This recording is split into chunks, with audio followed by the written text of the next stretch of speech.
This is a special edition of Late Night Health. Hi, I'm Mark Allen, along with Amy Summers from Pitch Publicity. We're here at Natural Products Expo West, and we're in the press room. We are doing some behind the scenes for you of our upcoming series, Elephant in the Room, as we focus on sexism. Yes, and we're really excited to have a lot of our panelists here at the show that are kind of giving us a behind-the-scenes look of why they got involved with the Elephant in the Room series. We're not talking to them today about questions that we're going to discuss during the panel, so you're going to have to watch the panels for that. And you can go to inicivox.com, INICIVOX.com. There's a button at the top that will take you to our Elephant page, and you can get registered, so make sure you come to the panels. But today we're going to talk a little bit more to Heather Terry. She's founder of Good Sam Foods. And also Claudia Lewis, you are a partner at Venable.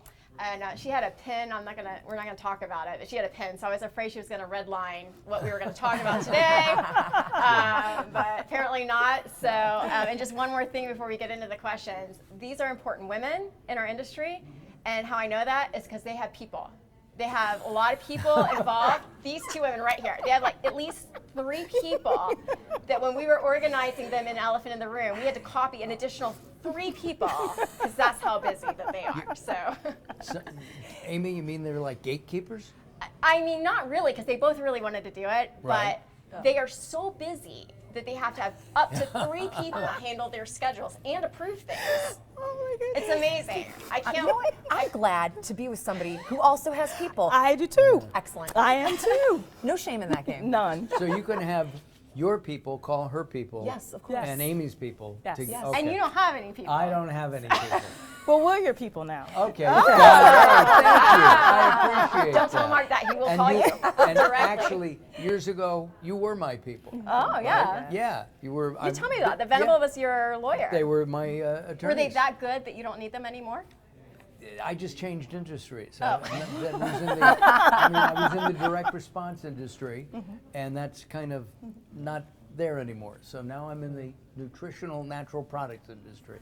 Much, much easier. He's in media, so he doesn't need legal approval anymore. Yes. And That's says true. what he wants to. That's true. All right, here's a dual question for the two of you, Heather and Claudia.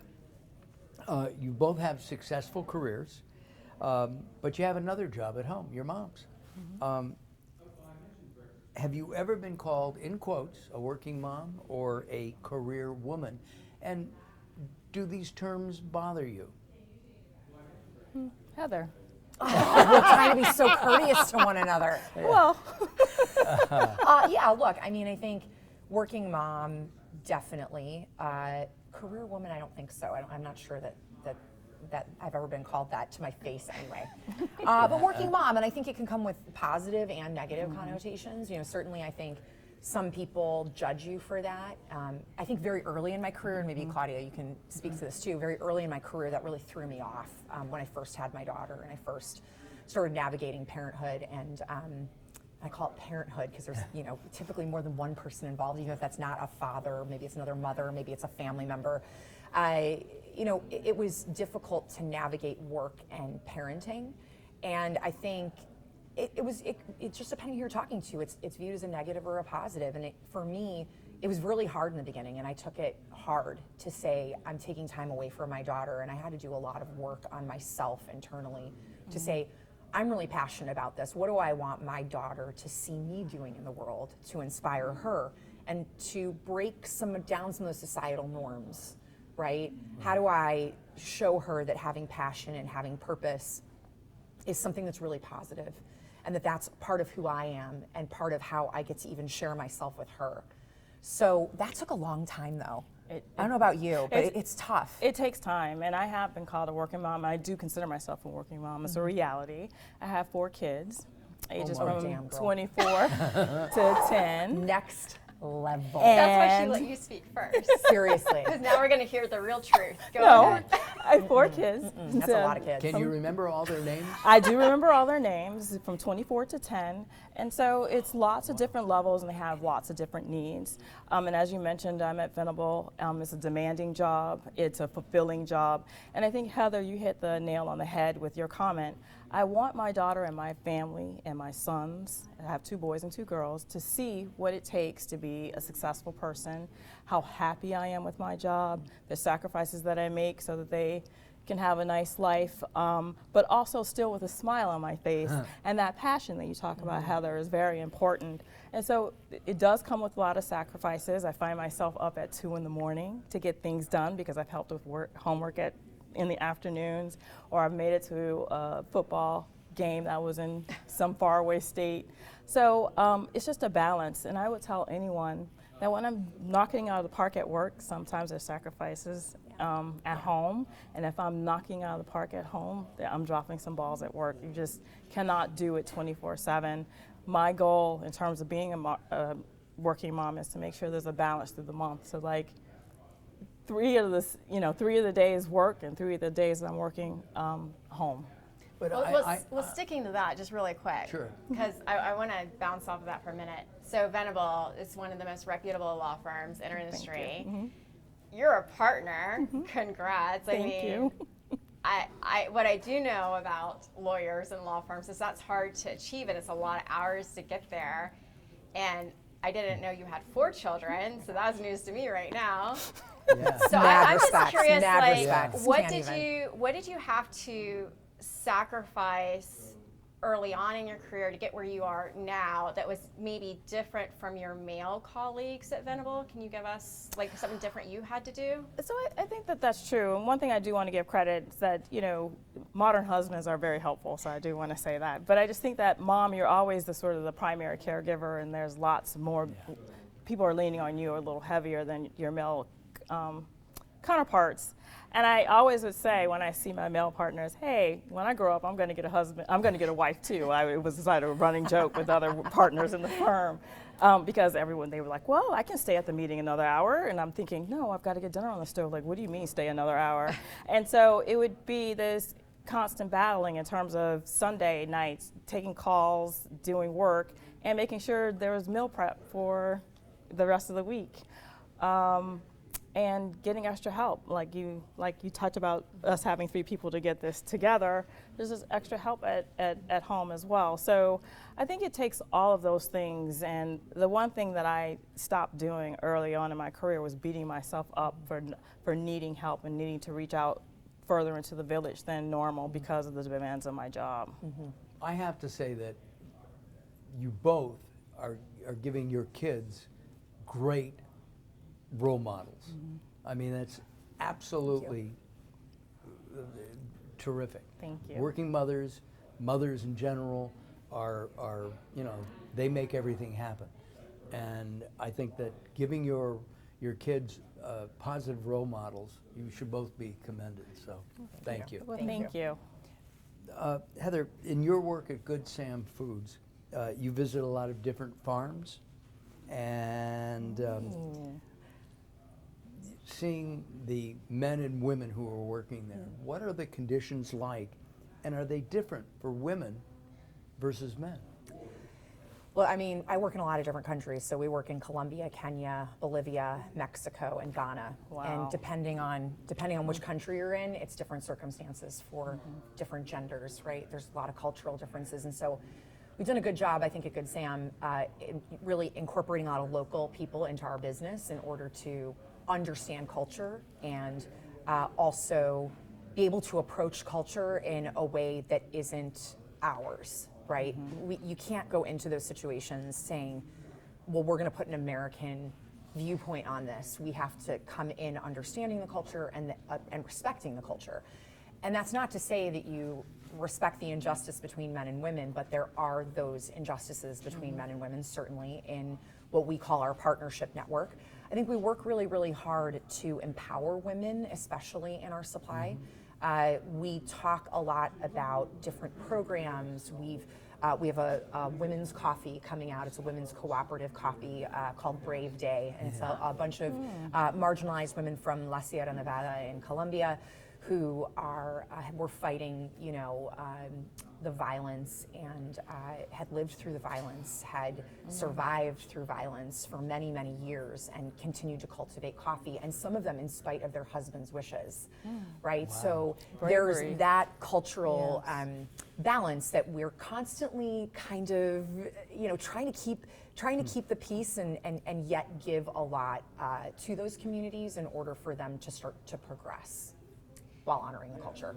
And what about the change? What do you see that needs to be changed at these farms for compare? It's an interesting thing. I think that once it's very interesting. I think once the in some of the more machismo cultures that we work in, it's interesting to see the men in those communities start to really understand what the women are truly capable of. When they're given that opportunity or they've sort of granted permission, they're always surprised to see what the women come up with. And I think you chip away at it slowly in order to get the greater result over the long term. And so, sometimes that has to be the strategy. And I'd argue that in the U.S., we've sort of done the same thing. We're one still by chipping. one. We're still chipping, right? Yes, so that's true. it seems like a thing in those cultures, but actually we're struggling with that here at home too. And thank you so much for, as a leader in our industry, going to the farms, because there's a lot of founders, that have their companies and they're too busy to do that. They send other people, but I'm always seeing on social media, or maybe you just have a lot of good people posting stuff about you, but I always see on social media that you're out there and you're on the ground level, and I think that that's so important for a founder to see, because I can tell that it really shapes and guides what you guys do at Good Sam. Yeah, absolutely. So thank you for saying that. I mean, I am one of the few white women operating in the field. There should be way more of us. I think women bring something to field work that men don't, and I think that's a lot of empathy, a lot of understanding of family and those dynamics. And in supply, where, especially on the farm level, we have issues with trust, I think women are really the key to unlocking the potential in the food system, and really those ideas of everything from the seed all the way through the consumer, right? Because we have a better fundamental understanding of that overall picture. Not to say anything about men not having it, but I think intuitively, Yes, right? Intuitively, I think we bring that skill set to the table, and I think oftentimes we aren't celebrated for that part of our skill set in our culture or even in business culture. So I want to shift from the field back to the cubicle. Yes. So I want to go back to the workspace, Claudia, and I want to ask you, women, they experience a lot more than just sexism in the workplace. There's a word called intersectionality, and it's a really big word, and it's gotten popular lately. But I know that the word really stems from a legal term, and Kimberly Crenshaw really, coined this term back in 1989. Can you tell us what intersectionality is? Because we are going to get into that in the panels a little bit. And who does it affect? So intersectionality is really just sort of a layering of, different components. In this context, we're talking about, and what Ms. Crenshaw is thinking about, is the fact that when I enter a room, I'm a woman. When I enter a room, I'm a Black woman. And then the third thing that people might understand about me is that I'm a lawyer in the workplace. And so what do all those things communicate to the room? What are people's expectations of me? What are my expectations? What am I thinking about in terms of how I present myself? Am I coming to the table with fears, or am I coming to the table with justifications? Like, what is it that is happening? And that's what intersectionality is talking about, is before you get to the substance of why I'm in the room, there's three things or at least two things that I have to think about. And I can tell you that it's getting a little bit better, but it's something that, and I think it's gotten better for me because I've gotten older. So I've been doing this for almost 27 years now. But in the beginning, it was something that I thought about all the time. So you're aware of it. I am. Because you're a Black woman. What do other people need to be aware of this word, and how should they approach it? Yes, and it's something that we do think about at the firm. We talk about these types of things. Diversity and inclusion are something that's on our minds. And I think it's just really a conversation to be had. And it was not different than what Heather was talking about in terms of seeing what can be done, understanding it, internalizing it, makes it something that at least maybe not I can cross off my list, do I need to be nervous or need to address it in some way? Because it's something that people are expecting and accustomed to and understand that, you know, these are things that I have to think about each time I walk into a room. Let's take a look at the bottom line. Let's take a look at money. Heather, as a As a fundraiser founder. yes, you don't have to pay us. Great, well, great. that's Okay, good excellent, news. excellent. I'm glad we got that off the But table. we are We got- also not going to pay you for the pitch. So Yeah, all right, that's okay. exactly. All right. So, you've raised money for your company. You have experience in raising money, in raising capital. What obstacles do you think women face when they're trying to get funded and they're facing maybe a panel of guys? Yeah. So it's been an interesting fundraising journey for me in the last 15 years. I've raised money for multiple companies. And I think, you know, for a long time in the beginning of my career, and I've been here for a long time. So the beginning of my career was very difficult because I just sort of expected it to be easy. Like, I'll go in and they'll think this is the greatest idea and they'll give me money, oodles of money. And I wasn't really prepared. First of all, I just wasn't prepared. And so as time went on and I got more experience, obviously that changed a lot. And then I think there was a big evolution, right? Then when you're really prepared and you feel like you've really got something going, and then the answer is still no, then you start to dig into the data and the numbers, then you get angry, right? You're like, oh my God, 97% of all funds that are deployed in this country go to white men and 3% go to women and BIPOC founders. Whoa. That's shocking, and that's a better number than it was 10 years ago. Oh my. Right? So we still have a lot of work to do. We want to, you know, really acknowledge that yes, there is an unconscious bias from that side of the table, but to your point, there's also this unconscious bias on my side of the table, where we automatically, women of color, people of color, walk into the room and we automatically, there is something that in our unconscious that already says, we're probably not gonna get this. That exists in many female and BIPOC founders, right? We may not, but I think acknowledging it and saying, okay, why do I feel that way? And yes, part of that society, and how can I change my mindset walking into that room to try to tip that scale in my favor? You know, we may never get there in my lifetime, but I hope that if we do that work on intersectionality, these unconscious biases, these, you know, if enough people do that work around the table, then we will start seeing a more meaningful shift. Just going out there as a fund and saying, we're going to fund more female and BIPOC founders. Well, the data suggests that even though you're saying that, you're not really doing it.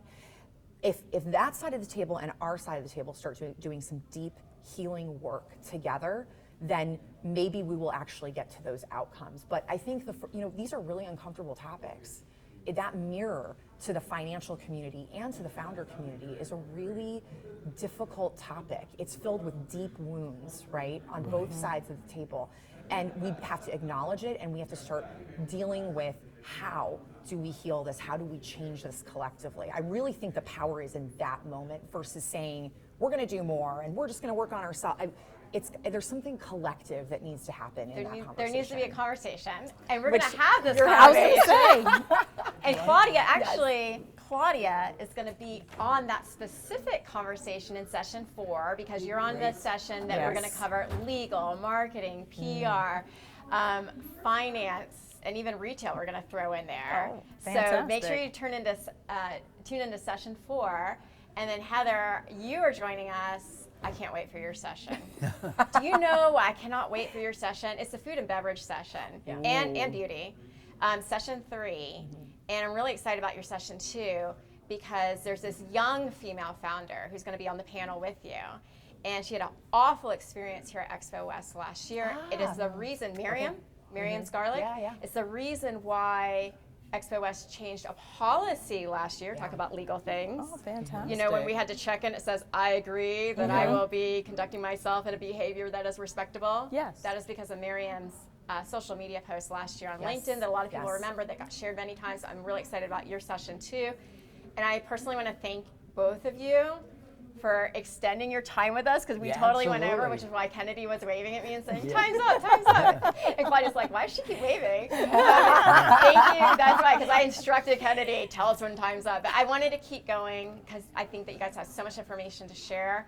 And I hope that everyone joins us for the Elephant in the Room series so they can see Heather and Claudia discuss these topics deeper. And remember to go to inicivox.com to find our landing page for the event. That's INICVOX.com. And yeah, thanks for joining us, you guys. Thank you for having us. Thank you for having you. us. We really appreciate it. Again, visit inicivox.com. Find out more information about this really important issue, elephant in the room, on sexism. It's prevalent not only in the natural products industry, but I think this is for every industry. And there will be a stampede of elephants in these ladies' rooms. Absolutely. There's going to be a lot to talk about. They're going to just be running right through. Thank Thank you, you Amy. guys. Thank you. Thank you, Amy. I'm Mark Allen. This is a special edition of Late Night Health.